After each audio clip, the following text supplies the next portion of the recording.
ଫଗୁଣା ରଙ୍ଗରେ ରଙ୍ଗୀନ ହୋଇଗଲା ଏସବିଡି ଇଣ୍ଟରନ୍ୟାସନାଲ ସ୍କୁଲ।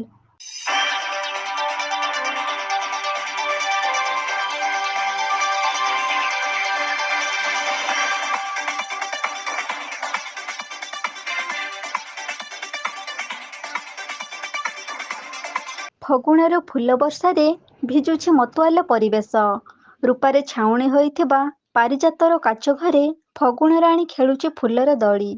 ଚୁପି ଚୁପି ସେ ହୃଦୟ ଭିତରେ ଭରି ଦେଉଛି ଉନ୍ମାଦର କମ୍ପନ। ସତରେ ଯେମିତି ଆକାଶରୁ ଝରି ପଡୁଛି ଟିକି ଟିକି ତାରା ଫୁଲ। ବତୁଳା ପବନରେ ଦେହରେ ଭରି ଦେଉଛି ମନଚରା ସିଂହରଣ। ରଙ୍ଗରେ ଭରି ଦେଇ ସପ୍ତରଙ୍ଗର ମୁରୁଜ ବିଞ୍ଚି ଇନ୍ଦ୍ରଧନୁ ଆଙ୍କିଛି ନୂଆ ଛବି।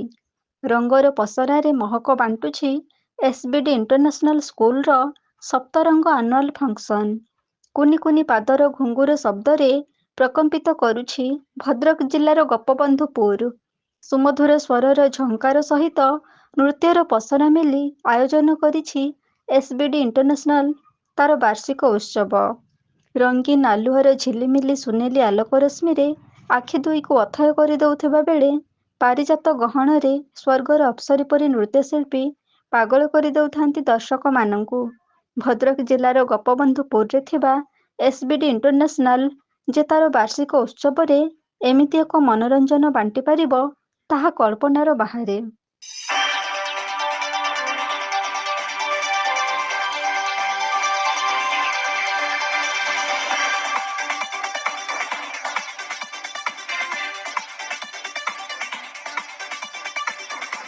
ଏହି ବ୍ୟୟବହୁଳ ବାର୍ଷିକ ଉତ୍ସବରେ ଚିଫ୍ ଗେଷ୍ଟ ଭାବେ ଯୋଗ ଦେଇଥିଲେ Bhadrak collector and district magistrate Dillip Routray. ତାଙ୍କ ସହିତ ଭଦ୍ରକ ଆଗରପଡ଼ାର DIET principal doctor Kartikeswar Raul. Chief speaker ହୋଇ ଯୋଗ ଦେଇଥିଲେ ଭୁବନେଶ୍ୱର କିଟ୍ ଏଣ୍ଡ କିସ୍ର social project director professor Saroj Das ଏବଂ guest of honour Bhubaneswar space କ୍ୟୁବ୍ର ଆର୍କିଟେକ୍ଟ ପ୍ରିନ୍ସିପାଲ ଭବାନୀ ଶଙ୍କର ମିଶ୍ର। ସନ୍ଧ୍ୟାର ଆଗମନରେ ସନ୍ଧ୍ୟାରାଣୀ ବିଛାଇ ଦେଉଛି ତାର ଅନ୍ଧକାରର ଖୋଲା ପଣତ। ସେହି ଅନ୍ଧକାରର ପଣତ ତଳେ ସୃଷ୍ଟି ହୋଇଛି ଅସଂଖ୍ୟ ତାରା ଫୁଲର ଝିଲିମିଲି ଆଲୁଅ। ସେହି ଝିଲିମିଲି ରଙ୍ଗୀନ ଆଲୁଅରେ ଭାସି ଆସେ ସୁମଧୁର ସ୍ୱରର ମନଚରା ରାଗିଣୀ। ରଙ୍ଗ ବେରଙ୍ଗର ପୋଷାକରେ ସୁମଧୁର ସ୍ୱରର ତାଳେ ତାଳେ ନୃତ୍ୟ କଳାକାରମାନଙ୍କୁ ଟାଣି ନେଇଯାଏ ରଙ୍ଗୀନ ଆଲୁଅର ରଙ୍ଗମଞ୍ଚକୁ। ଅପେକ୍ଷାରେ ରହିଥିବା ରଙ୍ଗୀନ ରଙ୍ଗମଞ୍ଚରେ ଖେଳିଯାଏ ଆନୁଆଲ ଫଙ୍କସନର କଲରଫୁଲ ପାର୍ଟି। ନିଜ ନିଜର ନିଖୁଣ ଅଭିନୟରେ ପାଗଳ କରିଦିଅନ୍ତି ଦର୍ଶକ ସମାଜକୁ। ଜଣାପଡୁଥାଏ ଏହା ଏକ ସ୍ୱର୍ଗର ପାରିଜାତ ମହଲ। ଆଉ କୁନି କୁନି ତାରାପୁଞ୍ଜ ଭ୍ରମ ସୃଷ୍ଟି କରିଥିବା ନୃତ୍ୟଶିଳ୍ପୀ ଜଣେ ସ୍ୱର୍ଗର ଅପସରୀ।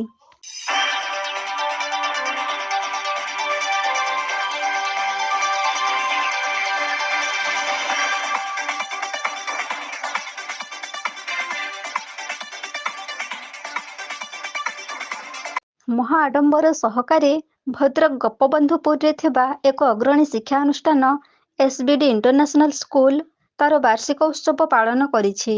ଏ ଅଞ୍ଚଳରେ ଏକ ହଇଚଇ ସୃଷ୍ଟି କରି ଏକ ଭରପୁର ମନୋରଞ୍ଜନ ଦେଇ ବାର୍ଷିକ ଉତ୍ସବକୁ ଶେଷ କରିଥିବା ବେଳେ ବାର୍ଷିକ ଉତ୍ସବ ପାଳନ କରି ଛାତ୍ରଛାତ୍ରୀମାନେ ବହୁତ ଖୁସି ଥିବା ଜଣାପଡ଼ିଛି।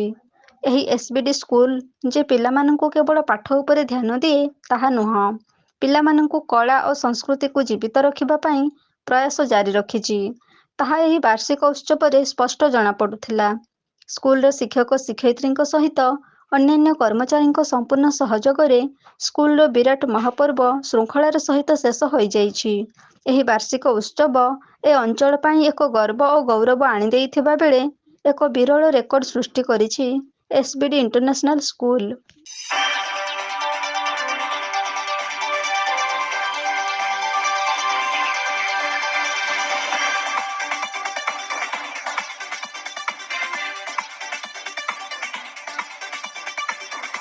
Bureau report AB news.